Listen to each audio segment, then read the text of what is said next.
बड़े भाग हैं उन जीवों के जो इस मूल ज्ञान को अपने पूरे जीवन काल में एक बार भी सुन पाते हैं, क्योंकि बहुत दुर्लभ ज्ञान है ये।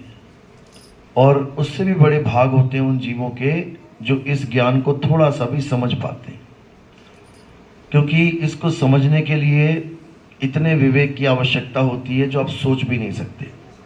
ये वो ज्ञान नहीं है कि 10 लोग खड़े हैं माथा टेक रहे हैं तो 11वां आके वो भी माथा टेक के चला जाए। ये वो ज्ञान नहीं है।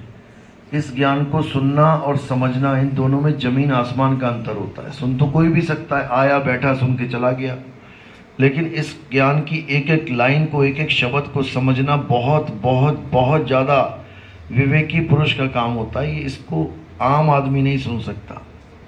आम आदमी इसलिए बोला मैंने कि 2 प्रकार के पुरुष हैं। एक होता है विवेकी जो हर बात को गहराई से समझता है, और एक होता है आम जिसको कुछ समझ में ही नहीं आता कि क्या बताया जा रहा है क्या नहीं। तो विवेकी पुरुषों का ही काम है सत्य को समझना, और विवेकी गुरुओं का काम है सत्य शब्द का प्रचार करना। तो बाकी गुरु क्या हैं? अगर विवेकी गुरु ही सबसे बढ़िया असली गुरु है, बाकी गुरु क्या हैं? उसके लिए साहिब ने क्या बोला कि गुरु मेरे सभी बड़े, अपनी अपनी ठौर। यानी जितने भी गुरु आज तक संसार में आए हैं सबको नमस्कार है। क्यों? क्योंकि जीव को कुछ ना कुछ रास्ता तो वो बता ही रहे हैं, लेकिन शब्द विवेकी पारखी सो माथे का मोर। लेकिन जो शब्द भेदी गुरु है वो माथे का मोर यानी सर्वश्रेष्ठ गुरु है। तुम्हारा कल्याण केवल वही गुरु कर सकता है। उसके बिना जितने भी गुरु हैं वो तुम्हें एक अच्छा इंसान तो बना सकते हैं, एक पवित्र आत्मा तो बना सकते हैं, लेकिन तुम्हारी मुक्ति नहीं करवा सकते। इसीलिए जो गुरु तुम्हें पवित्र आत्मा बना रहे हैं उनके पास कौन सा ज्ञान है? पवित्र ज्ञान। और जो गुरु तुम्हारा जन्म मरण खत्म करवा रहे हैं उनके पास कौन सा ज्ञान है? मूल ज्ञान। तो आज इसी पवित्र ज्ञान और मूल ज्ञान को अच्छे से समझेंगे, क्योंकि बहुत से भाई हैं जो आज पहली बार आए हैं, नए चेहरे हैं। तो आज इसको समझेंगे और जानेंगे कि हमारा कल्याण कैसे हो। कल्याण तो सबका एक ही तरह से होगा, 2 तो कोई तरह है ही नहीं, 2 ज्ञान है ही नहीं। सारे जगत के लिए एक ही ज्ञान है। अब वो एक ज्ञान क्या है उसको आज समझेंगे। तो आज का सत्संग शुरू करने से पहले मालिक के नाम पे जयकारा लगाएंगे, फिर सत्संग शुरू करेंगे। बोलिए परमपिता परमात्मा की, सतगुरु बंदी छोड़ कबीर साहिब की, सभी संतों की, सभी भक्तों की, आज के आनंद की, सकल हंस को बंदगी, साहेब बंदगी, सतनाम। तो कबीर साहब यही समझा रहे हैं कि पवित्र ज्ञान और मूल ज्ञान में जिस दिन तुम्हें अंतर समझ में आ गया उस दिन तुम्हारा जीवन बिल्कुल बदल जाएगा। धर्मदास जी को जब मूल ज्ञान देने की बारी आई तो पहले वो क्या करते थे? वो पवित्र ज्ञान में शामिल थे, लिप्त थे। भरपूर पवित्र ज्ञान था उनके पास। पवित्र ज्ञान मतलब यानी पूजा पाठ, मंत्र जाप, अजपा जाप, कानों में उंगलियां डाल के अनहद नाद उसको सुनना, त्रिकुटी में ध्यान लगा के ज्योति प्रकाश, 5 रूहानी मंडल, 5 मुद्राएं, 5 नाम, ज्योत निरंजन, ओंकार, आरंकार, सोहंग, सतनाम, या श्वासों का अजपा जाप, सोहंग सोहंग का अजपा जाप, या फिर कोई और नाम जपना, सतपुरुष अकाल मूरत शवस रूपी राम, या कोई और देवी देवताओं के नाम जपना, ओम कलिंग हरिंग श्रिंग, ये सारे नाम, ये सब पवित्र ज्ञान में आता है। तीर्थों की पूजा करना, गंगा में स्नान करना, पर्वतों के चक्कर लगाना, जो आज भी वृंदावन में चक्कर लगाए जा रहे हैं। कौन से पर्वत के? गोवर्धन पर्वत के। ये सब पवित्र ज्ञान है। क्या इससे मुक्ति होगी? नहीं। क्या पर्वत के चक्कर लगाने से मुक्ति हो जाएगी? नहीं होगी। क्या मंत्रों के जाप से मुक्ति हो जाएगी? नहीं होगी। क्या 5 नाम जपने से मुक्ति हो जाएगी? नहीं होगी। क्या 5 नादों को सुन के मुक्ति हो जाएगी? क्या सांसों का अजपा जाप करके मुक्ति हो जाएगी? नहीं होगी। तो मुक्ति होगी किससे? ये जानना है। मुक्ति का दाता क्या है ये जानना है।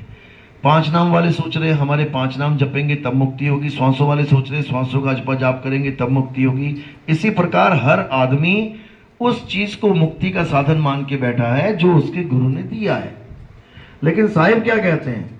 साहिब कहते हैं कोटि नाम संसार में इनसे मुक्ति ना होए, गुप्त नाम सतपुरुष का बूझे बिरला गोए। बूझना है उसे। कहते 5 छोड़ो 50, 50 छोड़ो 5 लाख, 5 लाख छोड़ो 5 करोड़ भी नाम जप लोगे तब भी मुक्ति होने वाली नहीं है। तो करना क्या है? गुप्त नाम सतपुरुष का।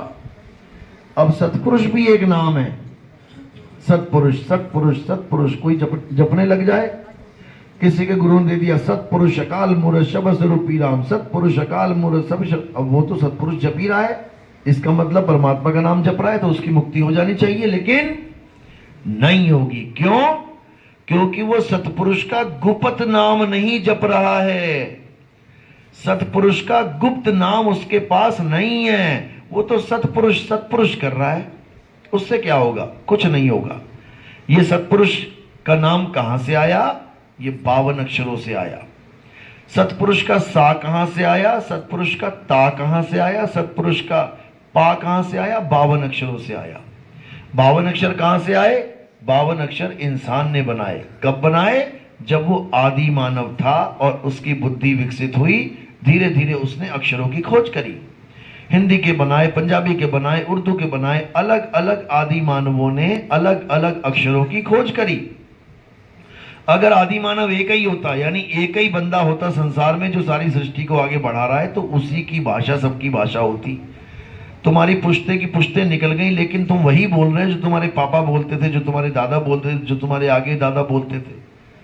वही भाषा चलती आ रही है और वही भाषा तुम हमेशा चलाओगे। हाँ, अगर तुम बीच में और कोई भाषा सीख लो, तुमने अंग्रेजी सीख ली, अब अपने बच्चों के साथ अंग्रेजी में बात करोगे, सिखाओगे उनको, तो भले वो सीख ले, वरना वही भाषा बच्चा सीखता है जो उसके माँ बाप बोलते हैं, उसका समाज बोलता है। तो इसी प्रकार ये 52 अक्षर कहां से आए? इंसान ने बनाए। इसीलिए कबीर साहब ने मना किया कि इंसान के बनाए हुए नाम तुम्हारा कल्याण नहीं कर सकते। भगवान की पूजा करता है इंसान, लेकिन कौन से भगवान की पूजा करता है? मंदिर में जो इंसान ने बनाया है। क्या बनाया इंसान ने? मूर्ति इंसान ने बनाई ना। तो इंसान के द्वारा बनाए गए नाम से भी मुक्ति नहीं होगी, इंसान के द्वारा बनाए गए भगवान से भी मुक्ति नहीं होगी। तो किससे मुक्ति होगी? उससे मुक्ति होगी जिसने इंसान को बनाया है। 2 प्रकार के भगवान हैं, एक भगवान जिसने इंसान को बनाया और एक भगवान जो इंसान ने बनाया। तो कौन सा वाला चाहिए? जिसने इंसान को बना दिया, उसको जानना है। जो इंसान को चला रहा है उसको जान रहा है, उसको जानना है। इंसान कितनी मूर्तियां बना दे, क्या मूर्तियां बोल रही हैं? इंसान कितनी सुंदर मूर्ति बना दे, क्या मूर्ति खाना खा रही है? क्या मूर्ति चल रही है? मूर्ति आशीर्वाद दे रही है? नहीं दे रही है। बल्कि हल्की सी मूर्ति टूट जाए तो उसको उठा के मंदिर से बाहर निकाल दिया जाता है, यानी भगवान को ही बेदखल कर दिया मंदिर से। तो भाई उससे मुक्ति होने वाली नहीं है। लेकिन हाँ, ये जरूरी भी है। क्यों? क्योंकि जब तक तुम डॉक्टर नहीं बन गए, जब तक तुम इंजीनियर नहीं बन गए, तब तक LKG UKG पहली दूसरी 8वीं 10वीं 12वीं तो करते ही हो। कि कोई डॉक्टर कहे नहीं जी मैं तो कभी आंगनबाड़ी गया ही नहीं, मैं तो फर्स्ट क्लास में गया ही नहीं, मैं तो डॉक्टर हूं सीधा, नहीं है। पहली दूसरी उसको भी करना पड़ेगा। अब जैसा जिसको समाज मिलेगा वैसी उसकी पहली दूसरी होगी। अगर कोई हिंदू है तो उसकी पहली दूसरी 5वीं कहां हो रही है? मंदिर में। अगर कोई मुसलमान है उसकी पहली दूसरी कहां हो रही है? मस्जिद में। अगर कोई सिख है उसकी पहली दूसरी 5वीं कहां हो रही है? गुरुद्वारे में। अगर कोई ईसाई है तो उसकी पहली दूसरी हो रही है चर्च में। लेकिन क्या सारी उम्र पहली दूसरी में ही रहना है? नहीं रहना है, आगे बढ़ जाना है। अब आगे बढ़ के कहां जाओगे? मंदिर छोड़ के क्या मस्जिद में जाओगे? मस्जिद छोड़ के क्या चर्च में जाओगे? आजकल यही हो रहा है। हिंदुओं को मुसलमान बनाया जा रहा है, मुसलमान को वो ईसाई बना दे रहे हैं, ईसाई को फिर वो हिंदू बना दे रहा है। यानी मस्जिद छोड़ी मंदिर में चले गए, मंदिर छोड़ा चर्च में चले गए। यानी पहली दूसरी छोड़ी हिंदुओं वाली, मुसलमानों वाली पहली दूसरी में चले गए, मुसलमानों वाली पहली दूसरी छोड़ी ईसाइयों वाली में चले गए। अरे भाई, पहली दूसरी कहीं भी कर लो, कोई बात नहीं। अब तुमने आगे जाके डॉक्टरी करनी है, यानी आगे का ज्ञान चाहिए, पवित्र ज्ञान। सब पवित्र ज्ञान ही है, चाहे कोई कलमा पढ़े, चाहे कोई कुरान पढ़े, चाहे कोई नमाज पढ़े। क्या पढ़ रहा है वो? 52 अक्षर। 52 अक्षरों के बिना कुरान लिखी जाएगी क्या? अब चाहे कोई वेद पढ़े, चाहे कोई पुराण पढ़े, चाहे कोई मंत्र जपे, चाहे कोई आरतियां गाए मंदिर में, क्या कर रहा है वो? किसको पकड़ के बैठा है? 52 अक्षर। अब चाहे वो गुरु ग्रंथ साहब को पढ़े, बाणियां पढ़े, अरदासें करे, क्या कर रहा है वो? वाहिगुरु वाहिगुरु कर रहा है। क्या पकड़ के बैठा है? 52 अक्षर। अब चाहे कोई ईसाई बन जाए, उसमें वो सारी प्रेयर कर रहा है, सुबह से लेकर शाम तक प्रेयर ही प्रेयर कर रहे हैं ये लोग। Hallelujah hallelujah. क्या पकड़ के बैठे हैं? 52 अक्षर। अब ये 52 अक्षर की पढ़ाई हर धर्म में पढ़ाई जा रही है, क्योंकि जरूरी है। अगर 52 अक्षरों की पढ़ाई तुम नहीं पढ़ोगे तो नी अक्षर को कब जानोगे? इसलिए साहिब कह रहे हैं कि जो जीव से बोला जाए, जो जीव से कहने में आ जाए, वो 52 अक्षर है। और सारे धर्मों में 52 अक्षर प्रधान बना बैठा है, हर धर्म में। तो साहिब कह रहे हैं 52 अक्षर जीव आधारा, आदि अक्षर जीभ्या से न्यारा, वाही को सत सिमरण कहिए, सिमर सिमर नर उतरो पारा। अब 52 अक्षरों की पढ़ाई बहुत पढ़ ली, बचपन से बुढ़ापा आ गया, अब नी अक्षर की पढ़ाई पढ़ेंगे। अब नी अक्षर क्या है? नी अक्षर है तुम्हारा आत्म स्वरूप, तुम्हारा आत्म स्वरूप, तुम्हारा खुद का स्वरूप। अगर तुमने वो पढ़ाई पढ़ ली तो तुम समझ लो कि तुमने ये जन्म सफल कर लिया। और अगर वो पढ़ाई ना की और केवल 52 अक्षर ज्योति निरंजन करते रहे, केवल ओमकार ओमकार करते रहे, वाहिगुरु वाहिगुरु अल्लाह अल्लाह राम राम करते रहे, तो ये पढ़ाई पूरी होने वाली नहीं है। इसी पढ़ाई को कहते हैं आत्मज्ञान। यानी अब कोई मंत्र नहीं चाहिए, अब कोई तंत्र जंत्र यंत्र नहीं चाहिए, अब कोई पूजा पाठ नहीं चाहिए, अब कोई हवन यज्ञ नहीं चाहिए, अब कोई कानों में उंगलियां डाल के 5 अनहद नाद नहीं सुनना है, अब कोई श्वासों का अजपा जाप नहीं करना है। अब करना क्या है? आत्मज्ञान में आ जाना है। जल में मीन प्यासी, मोह देखत आवे हासी, आत्म ज्ञान बिना नर भटके, कभी काबा कभी काशी। आत्म ज्ञान के बिना सब भटक रहे हैं, भटकते ही जा रहे हैं, समझ में ही नहीं आ रहा करना क्या है। केवल आत्मज्ञानी गुरु ना मिलने के कारण। कौन सा गुरु मिल गया तुम्हें? जपी तपी सन्यासी। ये गुरु बने बैठे हैं आज के समय में। किसी भी गुरु के पास चले जाओ, गुरु जी मुझे परमात्मा प्राप्त करा दो, क्या करेगा वो? तुम्हें मंत्र पकड़ा देगा, जपो बेटा। अब तुम जप रहे हो तो जपने वाले को क्या बोला जाता है? जपी। अब कोई गुरु के पास गए, गुरु जी परमात्मा चाहिए बेटा, एक पैर पे खड़ा हो जाए नदी में। अब वो क्या कर रहा है? तपा रहा है, अपने दे रहा है। अब वो क्या बन गया? तपी। अब तीसरा गुरु मिला, बेटा घर बार छोड़, बीवी बच्चों को छोड़, जंगल में जा, पत्ते खा के जीवन व्यतीत कर, गुफाओं में रह। अब वो क्या बन गया? सन्यासी। तो जपी तपी सन्यासी नहीं बनना है। अधूरा गुरु वो होता है जो तुम्हें नाम जपवाता है, और पूरा गुरु वो होता है जो तुम्हारे नाम छुड़वाता है। सोई गुरु पूरा कहावे, जो 2 अक्षर का भेद बतावे, एक छुड़ावे एक लखावे, तब प्राणी निज घर को जावे। तब बात बनेगी, तब निज घर को पहुंचोगे, जब तुम्हें ऐसा गुरु मिल गया जो तुम्हारे सारे अक्षर छुड़वा दे। ज्योति निरंजन ओंकार रारंकार सोहंग सतनाम नहीं जपना है, ओंकार रारंकार नहीं जपना है, ओम सोहम नहीं जपना है, सोहंग सोहंग नहीं करना है, सतपुरुष अकाल मूर्त नहीं करना, हिंदी के नाम नहीं जपना, पंजाबी के नाम नहीं जपना, उर्दू फारसी बंगाली इटालियन नाम नहीं जपना। क्या करना है? अपनी आत्मा को जानना है। हिंदू की आत्मा, मुसलमान की आत्मा, सिख की आत्मा, ईसाई की आत्मा, जापानी, इटालियन, चाइनीज, मंगोलियन, सबकी आत्मा एक है। इसीलिए उसको सच्चा नाम सतनाम बोला जाता है। वो सतनाम है, आत्मा ही सतनाम है, वो झूठा नाम नहीं है, क्योंकि वो आत्मा सत्य है। सत्य के अलावा जो कुछ भी है वो झूठ है। सत्य क्यों बोला गया आत्मा को?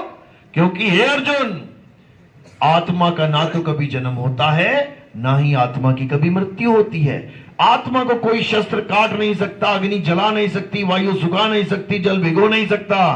आत्मा अजन्मा है, नित्य है, शाश्वत है। आत्मा ही सत्य सनातन है। जो आत्मा को जान लेता है, जो आत्मा को पहचान लेता है, वो बार बार इस गर्भ जून में, इस संसार में नहीं आते। और जो अपने जीवन में आत्मा को ही नहीं जान पाता, वो सदा सदा लख 84 में भटकता रहता है, बार बार जन्म मरण में फंसा रह जाता है। अध्याय 3 17वां श्लोक। हे अर्जुन, जो अपनी आत्मा में रमण करते हैं, जो अपनी आत्मा में तृप्त हैं, जो अपनी आत्मा में संतुष्ट हैं, उनके लिए कोई धार्मिक कर्म कर्तव्य लागू ही नहीं होता। अब कुछ करना ही नहीं है, अब केवल आत्मा को जानना है, आत्मा के अलावा किसी को नहीं जानना। कोई मंत्र नहीं, कोई जंत्र नहीं, कोई तपस्या नहीं, कुछ नहीं। साहब कहते हैं, मोह को कहां ढूंढे रे बंदे, मैं तो तेरे पास में, नाम है जप में। कि कोई गलती से जपने लग गया, सोच रहा है परमात्मा मिलेगा, कभी नहीं। नाम है जप में, नाम है तप में, ना एकांत निवास में। पहली लाइन में तीनों का खंडन कर दिया। नाम है जप में, यानी जपी भी नहीं बनना है। नाम है तप में, तपी भी नहीं बनना। ना एकांत निवास में, जंगल में चला गया एकांत में, वो भी नहीं करना है। कहते हैं, मोह को कहां ढूंढे रे बंदे, मैं तो तेरे पास में। ना मंदिर में, ना मस्जिद में, ना काबे कैलाश में, नहीं प्राण में, नहीं पिंड में, ना ब्रह्मांड आकाश में। कोई श्वासों का जपा जाप कर रहा है, सोच रहा है प्राणों में परमात्मा बैठा है, नहीं। वरना ये प्राण पखेरु कभी उड़ते ही ना, ये प्राण कभी खत्म ही ना होते। नहीं प्राण में, नहीं पिंड में। पिंड क्या है? ये काया को पिंड कहते हैं, शरीर को। कोई गुरु ये कह रहा है कि शरीर के अंदर परमात्मा है, तो नहीं है। गलती से भी मत मान लेना कि शरीर के अंदर परमात्मा है, नहीं तो फंस गए तुम। तोते को यह समझाया जा रहा है कि तेरा परमात्मा पिंजड़े के अंदर बैठा है। भैया, पिंजड़े में अगर वो बैठा है तो वो भी कैदी हो गया। पिंजड़े में तो मैं हूं जो कैद में हूं, परमात्मा कब से पिंजड़े में आ गया? तो पिंजड़े में परमात्मा नहीं है, इस शरीर में परमात्मा नहीं है। परमात्मा कहां है? शरीर से न्यारा है। और शरीर में कौन है? जीव। जीव का नाम सुना ना? जीव, ये जीव है शरीर में, इसीलिए शरीर जीवित है। जीव है तो जीवित है, जीव चला गया तो नहीं चल सकता, निर्जीव, तो निर्जीव है। इसी जीव की मुक्ति करवानी है। कैसे करवाएंगे? अब ये जीव क्या है पहले ये समझ लो। ईश्वर अंश जीव अविनाशी। अब ये खुद अविनाशी है। अविनाशी का मतलब कि इस जीव की कभी मृत्यु हो ही नहीं सकती। और ये पूज किसको रहा है? नाशवान मूर्तियों। खुद अविनाशी है और पूजा कर रहा है नाशवान मूर्तियों की। बस दिक्कत ये है, अविनाशी होके नाशवान मूर्तियों की पूजा करने वाले को ज्ञानी कहते हैं या मूर्ख कहते हैं? मूर्ख कहते हैं। इसीलिए पलटू साहब कहते हैं, पलटू पूजे आत्मा। आत्मा अविनाशी है इसलिए पूज रहे हैं। पलटू पूजे आत्मा, और नित आए नित जाए, और पाथर पूजे मूर्खा, हाथ जोड़ घिघियाए। हाथ जोड़ जोड़ के घिघियाता है, अरदासें करता है, मन्नतें मांगता है, पत्थर से मन्नत मांग रहा है। ठीक है, तुम 100 रुपए मूर्ति से मांगो कि हे भगवान 100 रुपए आज मिल जाए, और वही 100 रुपए अपने पिताजी से मांगो। कौन जल्दी दे देगा? फटाफट पिताजी दे देगा। बताओ, मूर्ति तो वेट कर रही है, मिले ना मिले, 10 साल ना दे पाए तुम्हें, लेकिन पिताजी फटाक से दे देंगे। क्यों? कारण क्या है? आत्मा। पिताजी जीवित हैं और मूर्ति निर्जीव है। अगर मूर्ति मन्नते देती होती तो इस दुनिया में सबसे अमीर कौन होता? पंडित जी। तुम्हारा तो नंबर ही ना लगने देते वो। सारी मूर्तियां अपने घर में रख लेते और कहते भैया धन वर्षा करते रहो। तुम्हें तो कभी नंबर ही ना देते। अब देखो, दुविधा यह है कि मूर्ति पंडित के ही पास है, लेकिन दक्षिणा किससे मांगता है? तुम लोगों से। अरे भैया, भगवान से मांग लेना सीधे। उसको पता है वो ज्ञानी पंडित ऐसे ही नहीं बना हुआ है। उसको पता है मूर्ति पैसा नहीं देती। पैसा कौन देता है? पब्लिक। बस ये समझ लो, जिस दिन ये समझ में आ जाएगा तुम्हें हर चीज समझ में आ जाएगी। अब ये नहीं मैं पंडितों के खिलाफ बोल रहा हूं, मैं सच बोल रहा हूं, सच बोल रहा हूं। लेकिन सच कड़वा है, इसमें हमारा कोई कसूर नहीं। साच कहूं जग मारन धावे और झूठ कहूं पतियाई हो, कहे कबीर सुनो बैसा दो झूठ कहा ना जाई हो। भाई झूठ नहीं बोल सकते, जो सच है वही बोलना है। तो बात इतनी सी है, यानी अब कोई मंत्र नहीं जपना, अब कोई तंत्र नहीं, कोई यंत्र नहीं, कोई पूजा नहीं, कोई पाठ नहीं, कोई हवन नहीं, कोई यज्ञ नहीं, कोई तीर्थ स्थान नहीं, कोई पर्वत की परिक्रमा नहीं, अब कुछ नहीं। अब क्या करना है, अब तुम बड़ी क्लास में आ गए। यानी पहले तुम्हारे पास स्कूल की क्लास थी, छोटे बच्चे थे, तो बैग देखो कितना बड़ा लदा होता है, हिंदी की, अंग्रेजी की, साइंस की, इसकी उसकी, 20 किलो का बैग बन जाता है। अब जब कॉलेज में चले गए तो क्या होगा, सारा बैग कहां गया, छू मंतर। अब क्या रह गया हाथ में, एक पेन और एक कॉपी। अब इसका मतलब ये नहीं कि तुम्हारा डिमोशन हो गया, कि पहले तुम्हारे पास ज्यादा खजाना था अब तुम्हारे पास थोड़ा रह गया। इसका मतलब है कि अब तुम विवेकी हो गए हो, वो बच्चों वाली क्लास को पार कर गए हो। बस यहां पर भी यही है, तुम्हारे देवी देवता, तुम्हारे पितर, तुम्हारे ये, तुम्हारे वो, तुम्हारा फलाना, तुम्हारा ठिकाना, ये सब छूट जाएगा। अब क्या रह जाएगा, आत्मज्ञान। इसी आत्मज्ञान की कमी है। ये आत्मज्ञान आ जाएगा तो समझो सब कुछ मिल गया। एक है साधे सब सधे, सब साधे सब जाए, माली सींचे मूल को, फूल पात अगाए। अब जो किसान भाई हैं उनको पता है कि अगर मैंने पानी देना है फसल को तो कहां देना है, पत्तों पे, जड़ में, या एक एक सेब को थोड़ा थोड़ा पानी लगा के पिलाना है उसको, या हर पत्ते पे थोड़े थोड़े पानी छिड़कना है। अब उसको पता है कि मैंने केवल एक जड़ को सींचना है। अब जड़ क्या है, मूल क्या है, आत्म देव पूजिए गुरु के सहज सुभाए। गुरबाणी में लिखी है बाणी है गुरु ग्रंथ साहब में कि अगर तुमने किसी की पूजा करनी है तो वो केवल आत्म देव है, जिसको कोई छू तक नहीं सकता, मारना तो बहुत दूर की बात है। वही परमात्मा है, उसी को जानना है। आत्म में राम, राम में आत्म, चीनस गुरमुख विचारे। उसी आत्म देव को नाम कहते हैं। नाम जो हम गुरु के पास जाते हैं, गुरु जी मुझे नाम दान दे दो, वो आत्म ज्ञान ही नाम है। ये दुनिया भर के नाम जो फैला दिए ये तो झूठे नाम है, नकली नाम है। ये परमात्मा एक है, लेकिन गुरुओं के पास जाओ तो कोई 3 पकड़ा देता है, कोई 5 पकड़ा देता है, कोई 10 पकड़ा देता है। भैया परमात्मा एक है तो उसका नाम भी एक होना चाहिए। फिर ये 5-5, 7-7, 10-10 नाम किसके हैं, खुद नहीं पता लोगों को कौन है। 5 नामों का विश्लेषण करो कि जो तुम नाम जप रहे हो क्या तुम्हें पता है कि वो कौन है। जैसे मैं बोलता हूं श्री रामचंद्र, सबको पता है कौन है। हनुमान जी, सबको पता है कौन है। देवी दुर्गा माता, सबको पता है कौन है। भैरवनाथ, सबको पता है। गोरखनाथ, सबको पता है। अब मैं कह रहा हूं रारंकार, अब ये कौन आ गया। अब मैं कह रहा हूं सोहंग, अब ये कौन है सोहंग भाई। ज्योत निरंजन, ये कौन है भाई ज्योत निरंजन। इसको समझना पड़ेगा। ये ज्योत निरंजन कोई अकेला नहीं है। ज्योत निरंजन, ज्योत निरंजन, ये 2 शब्दों का मेल है, ज्योत प्लस निरंजन। जैसे हम करते हैं जय सिया राम।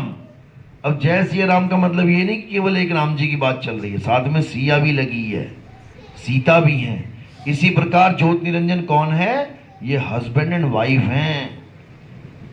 ये दोनों हस्बैंड एंड वाइफ हैं। ज्योत निरंजन, ज्योत का मतलब है ज्योता वाली माता तेरी सदाई जय। ये हो गई ज्योत।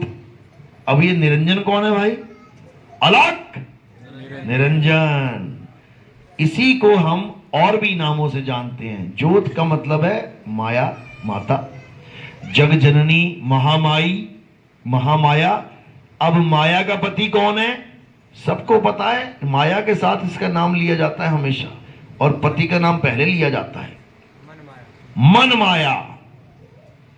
अब ये सृष्टि किसकी बनी हुई है, मन माया की। यही इसके रचयिता हैं और यही त्रिलोकी नाथ भी हैं। 3 लोक के मालिक हैं ये, मन और माया। इसी को ज्योत निरंजन कहा जाता है। अगर आपको ये बात पे यकीन ना हो, आप राधा स्वामी सत्संग व्यास वालों का ग्रंथ उठाएं, जो सार वचन संग्रह है व्हाइट वाला, उसके पीछे शब्दार्थ लिखे हुए हैं। आप उस पे ज्योत निरंजन, ओंकार, रारंकार, सोहंग, इन चारों के आप अर्थ देख सकते हैं, लेकिन सतनाम का आपको अर्थ वहां पर भी नहीं मिलेगा, क्योंकि सतनाम भेद है। सतनाम कोई जाप नहीं है कि तुम जपने लग जाओ सतनाम सतनाम सतनाम सतनाम। अरे सत्य नाम कोई नाम नहीं, ये है आपन रूप। और जो जाने इस भेद को पावे आप स्वरूप। सतनाम कोई मंत्र नहीं है कि गुरुजी ने मंत्र दे दिया सतनाम सतनाम। सतनाम तुम्हारा सत्य स्वरूप है, तुम्हारा आत्म स्वरूप है, जिसके लिए बोला है जो अपने आत्म स्वरूप में स्थिर हो जाते हैं वही स्थित प्रज्ञ कहलाते हैं। केवल उन्हीं की मुक्ति होगी, बाकी सब धक्के खाते हुए लक्ष्य 84 में चले जाएंगे। क्योंकि जो सतनाम को जानता है वो किसी पर निर्भर नहीं रह जाता है। अर्जुन, जो अपनी आत्मा को जान लेते हैं, जो अपने आत्म ज्ञान को प्रकट कर लेते हैं, वो अन्य किसी जीव पर निर्भर नहीं रह जाते। अध्याय 3 18वां श्लोक, अध्याय 3 का 17 और 18वां श्लोक घोट के पी जाओ, क्योंकि तुम्हारी मुक्ति में जो बाधा है वो इसी दोनों श्लोकों को पढ़ के समझ में आएगी कि क्या बाधा है। पहली बाधा यह है कि आत्म ज्ञान के अलावा तुम्हें सारा ज्ञान मिल रहा है, ये पहली बाधा है। आत्मा को छोड़ के तुम्हें मंत्र मिल रहे हैं, हिंदी के नाम, पंजाबी के नाम, उर्दू के नाम, अरबी के नाम, दुनिया भर के नाम, यही सबसे बड़ी बाधा है, छोड़ इसको। और दूसरी बाधा क्या है कि अपने आत्मा के अलावा किसी और पर विश्वास कर लेना कि मेरी मुक्ति वो करेगा। सबसे बड़ी बाधा 2 नंबर पे ये है। और अध्याय 3 में 17 और 18 श्लोक में यही बंधन काटे गए हैं कि जो अपनी आत्मा में रमण करते हैं, किसी और की आत्मा में नहीं, कि कोई गुरुजी के चक्कर में पड़ा है, मेरा गुरु मुझे पार कर देगा। वो गुरु अगर ये कह रहा है मैं तुम्हें पार कर दूंगा, तो वही सबसे बड़ी बाधा है तुम्हारी मुक्ति में। याद रखना इस बात को। जो गुरु तुम्हें ये कह के काम सिखा रहा है, बेटा घबरा मत, मैं तेरी दुकान पे भी आके सारे काम कर दिया करूंगा, खोलोगे दुकान तुम, पता लगा गुरुजी एक्सपायर हो गए, वहां सारी लाइन लगी पड़ी है, मैंने पंखा दिया था, मैंने ये दिया था, मैंने वो दिया था, वापस कर ले जी, हो गया काम। कुछ होने वाला नहीं है। गुरु वो होता है जो तुम्हें अपने जैसा बना ले। गुरु को कीजिए दंडवत और कोटि कोटि प्रणाम, कीट न जाने भृंग को गुरु कर ले आप समान। एक हंस ही दूसरे हंस को उड़ना सिखाएगा, लेकिन कभी कंधे पे लाद के नहीं ले जाएगा। कभी देखा तुमने एक चिड़िया दूसरी चिड़िया को कंधे पे लाद के ले जाती है? रोज उड़ना वही सिखाएगी, लेकिन लाद के कभी नहीं ले जाएगी। क्यों? क्योंकि वो ये कहती है अरे बेटा तेरे पास भी पर हैं, ये पर क्या फोटो खींच के माला चढ़ाने के लिए रखे हुए हैं, यही तुझे उड़ा के लेके जाएंगे।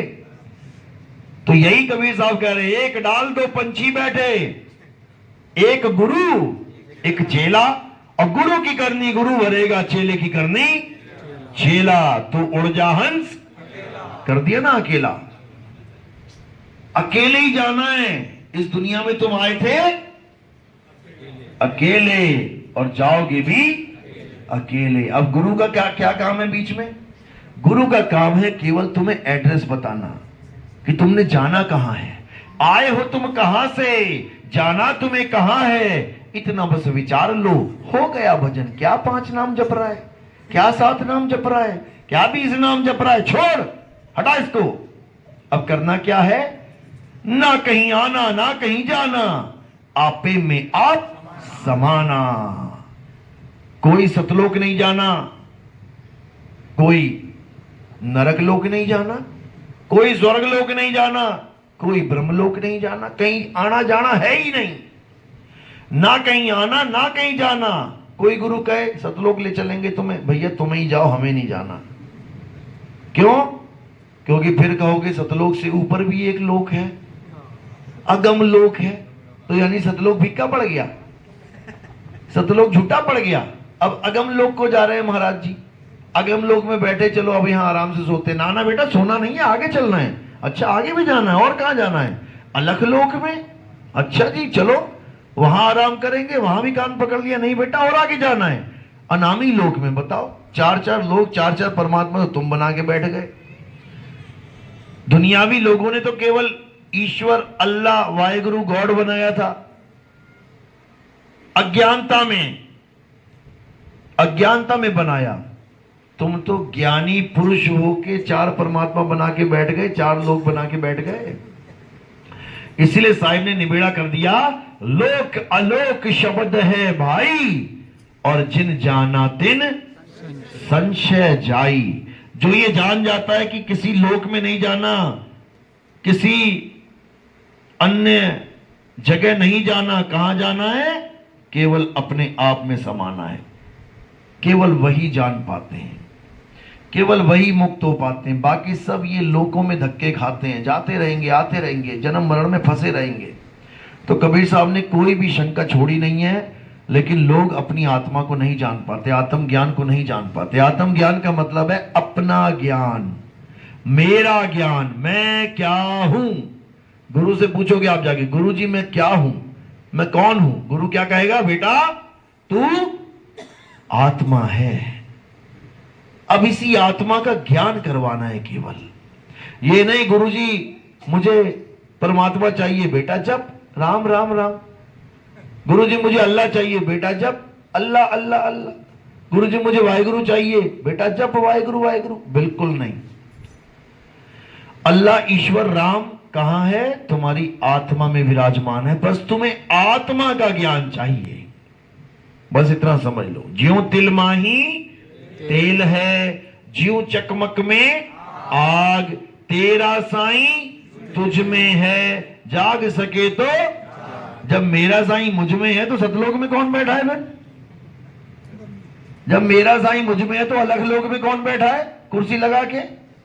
मेरा साईं मुझ में है तो फिर ये अनामी लोक में कौन बैठा है? कौन बैठा है? कौन बैठा है? अकेला निरंजन बैठा है। वो क्या करेगा अकेला? ज्योत निरंजन अकेला नहीं बैठा वो। मन माया की लहर में चित्त स्थिर नहीं होए। जो बैठा है वो निरंजन है, और उसके आसपास जो बढ़िया बढ़िया रोशनियां चल रही हैं वो क्या है? वो माया है। दोनों एक साथ रहते हैं और अपनी ही माया में उलझा उलझा के जीव को मारते हैं। इसलिए कबीर साहब कह रहे, कस्तूरी कुंडल बसे और मृग ढूंढे सतलोक माही। कस्तूरी कुंडल में है, सतलोक में ढूंढ रहा है मृग। और ऐसे रमता राम है ये दुनिया जाने नाही। वो रमता राम सब में रमा हुआ है। कहां ढूंढोगे उसे? कौन से सतलोक जाओगे भाई? कौन सा अलग लोग अगम लोग? छोड़ो उसको, खुद को जानो, तुम्ही में वो मालिक छुपा हुआ है। यही समझा रहे हैं, आत्म ज्ञान को जानो। आत्म ज्ञान का मतलब ये नहीं किसी और का ज्ञान। जैसे आप आत्म कथा लिखते हो, आत्म कथा में क्या लिखोगे? मेरा पड़ोसी बहुत अच्छा आदमी है। क्या लिखोगे? अपने बारे में अपना ज्ञान लिखोगे। आत्म ज्ञान, आत्म कथा यानी अपनी कथा। आत्महत्या के क्या मतलब है? 5 भैंसे मार दी उसने, आत्महत्या कर ली। अपनी हत्या करना, अपने गोली मार लेना आत्महत्या है। आत्म रक्षा किसकी रक्षा है? अपनी रक्षा। आत्म कल्याण किसका कल्याण है? अपना कल्याण। आत्म निर्भर किस पे निर्भर? खुद पे निर्भर। यानी दूसरे का कोई रोल ही नहीं है तुम्हारे जीवन में। जहां आत्म लग गया वो तुम्हारे लिए बात की जा रही है। इसी प्रकार आत्म ज्ञान क्या है? मुझे मेरा ज्ञान मिल जाए कि मैं हूं क्या। और ये कौन बताएगा? मंत्र ज्ञानी, 5 नाम जपने वाला बताएगा। जो खुद ही 5 नाम जप रहा है वो तुम्हें आत्म ज्ञान क्या देगा? जो खुद ही पत्थर पूज रहा है वो तुम्हें आत्म ज्ञान क्या देगा? जो खुद ही उंगलियां कान में डाल के 5 नाद सुन रहा है, ज्योति प्रकाश दर्शन कर रहा है, वो तुम्हें ना आत्म ज्ञान क्या देगा? वो तुम्हें आत्म ज्ञान नहीं दे पाएगा। इसीलिए साहिब बार बार समझा रहे हैं कि आत्म ज्ञान बिना नर भटके। आत्म ज्ञानी गुरु के बिना, जितने भी गुरु मिलेंगे तुम्हें, ये तुम्हें भटकाएंगे। हाँ, एक फायदा जरूर करवाएंगे कि भले भटकाएंगे लेकिन राम राम जरूर कहाएंगे। अल्लाह अल्लाह वाहेगुरु वाहेगुरु जरूर याद करवा देंगे तुम्हें कि भगवान नाम की कोई चीज है, भले भटका रहा है। तो इसी प्रकार उस गुरु को भी नमस्कार है जो कम से कम भटका तो रहा है लेकिन राम राम की याद भी दिलवा रहा है कि भाई जाना है मालिक को पाना है। भले उसको मालिक ना मिला हो, भले उसको पता भी ना हो मालिक है क्या, लेकिन फिर भी मालिक मालिक जरूर करवा देगा तुमसे। इसलिए साहिब ने उनको भी बोला है कि गुरु मेरे सभी बड़े, अपनी अपनी ठौर, ठिकाना भी बता दिया। कोई इस लेवल का गुरु है, कोई इस लेवल का, कोई इस लेवल का। क्या क्या लेवल होते हैं? सबसे छोटे लेवल का गुरु होता है जो प्रेतों की भूतों की पूजा करवाता है। ऐसे गुरु बैठे हुए हैं। उनके नंबर कहां मिलते हैं आपको? ट्रेनों में जाओ, बसों में जाओ, देखो बंगाली बाबा जी का नंबर, वो भी गुरु हैं। गुरु जी सारे कष्ट निवारण कर देंगे। वो कौन सा गुरु है? सबसे छोटे लेवल का गुरु है। उससे ऊपर लेवल का गुरु कौन है? जो पितरों की पूजा करवाते हैं, पितरों में विश्वास रखते हैं। थोड़ी सी बात होगी, तेरा पितर रुस गया, अब मना ले, पितर मना ले, वो भी गुरु जी है, दे देगा कोई मंत्र जंतर। अब पितरों से ऊपर कौन है? देवी देवता। जो देवी देवताओं की पूजा करवा दे वो थोड़ा और ऊपर लेवल का है। अब देवी देवताओं से ऊपर कौन है?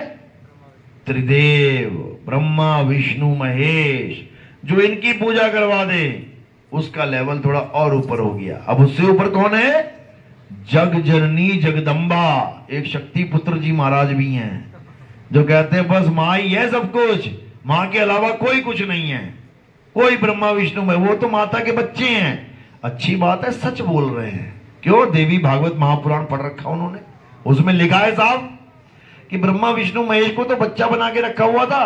उसके बाद जब घुमाने लेके गई तो ब्रह्मा जी को ब्रह्मा दिखाई दे रहा है, विष्णु जी को एक और विष्णु दिखाई दे रहे हैं, और शंकर जी को एक और शंकर जी दिखाई दे रहे हैं। लेकिन कोई समझ ही नहीं पाया ये है कौन, ये कौन दिखाई दे रहा है अलग अलग रूपों में। कोई नहीं जान पाया उसको, और वो केवल माता की पुजारी बन गए। अब माता से ऊपर कौन है? ब्रह्म के पुजारी। जितने भी ब्रह्म ज्ञानी बैठे हैं ये, एको अहम बहुश्याम अहम ब्रह्मस्मि, यानी साकार को छोड़कर, ब्रह्मा विष्णु महेश साकार, देवता साकार, ये सब साकार। अब साकार को छोड़ के जो निराकार में आ गए वो सब ब्रह्म ज्ञानी है। निराकार की पूजा कराने वालों का लेवल और ऊपर आ गया। अब ब्रह्म से आगे का ज्ञान जो देने वाले हैं वो कौन है? पार ब्रह्म ज्ञानी, जो ब्रह्म से पार करवा देंगे। क्योंकि जब तक तुम ब्रह्म ज्ञान में रहोगे तुम्हें बार बार सृष्टि में आना ही पड़ेगा। जितने भी ब्रह्म ज्ञानी हैं आप देख लो उनका इतिहास, उनको बार बार आना पड़ रहा है, शरीर में बार बार जन्म लेके आना पड़ रहा है, एक भी नहीं बच रहा है। तो पार ब्रह्म ज्ञान जब मिलेगा, पार ब्रह्म होता क्या है? पार ब्रह्म का ज्ञान है आत्म ज्ञान, यानी देवी देवताओं से भी ऊपर, पितरों से भी ऊपर, भूत प्रेतों से भी ऊपर, त्रिगुणों से ऊपर, माया से ऊपर, और मन से, मन यानी ब्रह्म, मन से भी ऊपर क्या है? आत्मा। और जब तुम्हें आत्मा का ज्ञान हो गया उसके बाद सारा खेल खत्म, सारी सृष्टि रचना खत्म। अब कोई सृष्टि में नहीं आना पड़ेगा, जन्म मरण से रहित हो जाओगे। तो यही आत्मज्ञान कबीर साहब समझा समझा के थक गए, लेकिन ये जीव, मूर्ख जीव, ये समझ नहीं सका। तो कहते आदि नाम हम भाग सुनाया, और मूर्ख जीव समझ नहीं पाया। तो मालिक की दया होती है, अरदास केवल संत लगाते हैं मालिक से, लेकिन दया उसी की होती है तब जाकर ये मूल ज्ञान समझ में आता है। नहीं तो कोई माई का लाल इस मूल ज्ञान को समझ सकता ही नहीं है, नहीं तो गुरु की जरूरत ही ना पड़े। तो कबीर साहब ने गुरु की महिमा गाई है, लेकिन किसी गुरु के ऊपर आश्रित होने को मना भी किया है। बिना गुरु के ज्ञान भी नहीं होगा, लेकिन गुरु पे आश्रित भी नहीं रहना है। वरना स्कूल में जो बच्चे हैं, अच्छी बात है गुरु बनाया, लेकिन गुरु पे आश्रित हो जाए, यानी पेपर में गुरु पास करवा देंगे, नकल करवा देंगे, तो वो काम भी गलत हो जाएगा। गुरु वो है जो अपने जैसा आपको बना ले, इसके अलावा सब झूठ है। तो यही कबीर साहब बार बार समझा रहे हैं।